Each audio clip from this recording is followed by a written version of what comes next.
കഴിവതും എല്ലാവരും 50 നോമ്പ് എടുക്കണേ. ട്രഡീഷണലായിട്ട് നമ്മൾ മത്സ്യവും മാംസവും ഒക്കെ ഉപേക്ഷിച്ച് നോമ്പ് എടുക്കാറുണ്ട്. അങ്ങനെ എടുക്കാൻ കഴിയുന്ന എല്ലാവരും ആ ട്രഡീഷണൽ നോമ്പ് തന്നെ എടുക്കണം. ഈ ട്രഡീഷണൽ നോമ്പിന് അപ്പുറത്തേക്ക് വളരണമെന്ന് ആഗ്രഹിക്കുന്നവർ, ചിലർക്കിപ്പോൾ ആ ട്രഡീഷണൽ നോമ്പ് എടുക്കാൻ പറ്റുന്ന സാഹചര്യമായിരിക്കത്തില്ല നിങ്ങളുടെ ചുറ്റുപാടും നിങ്ങളുടെ വീട്ടിലുമൊക്കെ. അങ്ങനെയുള്ളവർ മറ്റ് നോമ്പ് ശൈലികളിലേക്ക് കൂടെ നിങ്ങളെ തന്നെ എക്സ്റ്റെൻഡ് ചെയ്യണം. ഞാൻ ഗോസിപ്പുകളിൽ നിന്ന് 50 ദിവസം മാറി നിൽക്കും. എൻ്റെ വായിൽ നിന്ന് പരദൂഷണം വീടില്ല എന്ന് മാത്രമല്ല, അത്തരം സംസാരത്തിൻ്റെ ഇടങ്ങളിൽ നിന്ന് ഞാൻ മാറിക്കളയും. നല്ല ഒരു നോമ്പാണ്, നിങ്ങളുടെ വിശുദ്ധിയെ ഉയർത്തുന്ന നോമ്പാണത്. നെഗറ്റീവ് സ്പീച്ച്, അനാവശ്യ വർത്തമാനങ്ങളിൽ നിന്ന് ഞാൻ മാറി നിൽക്കും. ദേഷ്യത്തിൽ നിന്ന്, അനാവശ്യ ദേഷ്യത്തിൽ നിന്ന്, ആങ്കർ ആൻഡ് ഹാർഷ് വേർഡ്സ്, അത്ര ബിക്കമിങ് അല്ലാത്ത വാക്കുകൾ, നല്ലതല്ലാത്ത വാക്കുകൾ എൻ്റെ നാവിൽ നിന്ന് ഈ 50 ദിവസം വീടില്ല. നോമ്പെടുക്കുകയാണ്. ചില വാക്കുകൾക്ക് നോമ്പെടുക്കാം, പ്രപ്പോർഷനേറ്റ് അല്ലാത്ത കോപത്തിന് നോമ്പെടുക്കാം.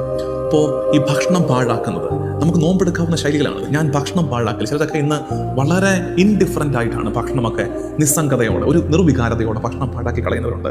I won't waste food and water. ഭക്ഷണവും വെള്ളവും ഞാൻ പാഴാക്കില്ലെന്ന് തീരുമാനമെടുക്കാം. സൈലന്റ് പ്രയറിലേക്ക് മാറാം. കുറെ കൂടി നിശബ്ദ പ്രാർത്ഥനയുടെ ശൈലി ഈ നോമ്പ് കാലത്ത് പഠിക്കാൻ കഴിവതും ശ്രമിക്കണേ. ഒപ്പം തന്നെ ആക്ട്സ് ഓഫ് ചാരിറ്റി, കുറച്ചൊക്കെ നന്മ പ്രവർത്തികൾ ചെയ്യുക.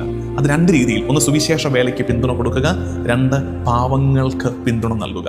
കർത്താവിൻ്റെ സഭയ്ക്കും സുവിശേഷത്തിനും പാവങ്ങൾക്കും പിന്തുണ കൊടുക്കാൻ ഈ നോമ്പ് കാലം നിങ്ങളിലും ഒരു പ്രേരണ ഉണ്ടാകട്ടെ എന്ന് പ്രാർത്ഥിക്കാം. ഒപ്പം തന്നെ തിരുവചന വായനയ്ക്ക് വേണ്ടി സമയം മാറ്റിവെക്കുക. സാധിക്കുന്നവർ നിങ്ങളുടെ സാഹചര്യം അനുവദിക്കുമെങ്കിൽ എല്ലാ ദിവസവും പരിശുദ്ധ കുർബാന അർപ്പിക്കുക. ഇനിയുള്ള 50 ദിവസം സന്ധ്യാപ്രാർത്ഥന കുടുംബങ്ങളിൽ മുടക്കാതിരിക്കുക. ഇങ്ങനെ കൊച്ചു കൊച്ചു കാര്യങ്ങളിലൂടെ ഒരു പുതിയ ശൈലി നമുക്ക് ബിൽഡ് ചെയ്യാൻ ശ്രമിക്കാം. പ്രിയമുള്ളവരെ, ബ്രോക്കൺ റിലേഷൻഷിപ്സ്, അറ്റുപോയ ബന്ധങ്ങളെ മുറികൂട്ടിയെടുക്കുവാൻ ഉള്ളൊരു ശ്രമം ഈ ദിവസങ്ങളിൽ നമുക്ക് നടത്താം. അങ്ങനെ പല രീതിയിൽ നമുക്ക് ഈ നോമ്പ് അർത്ഥവത്താക്കാം.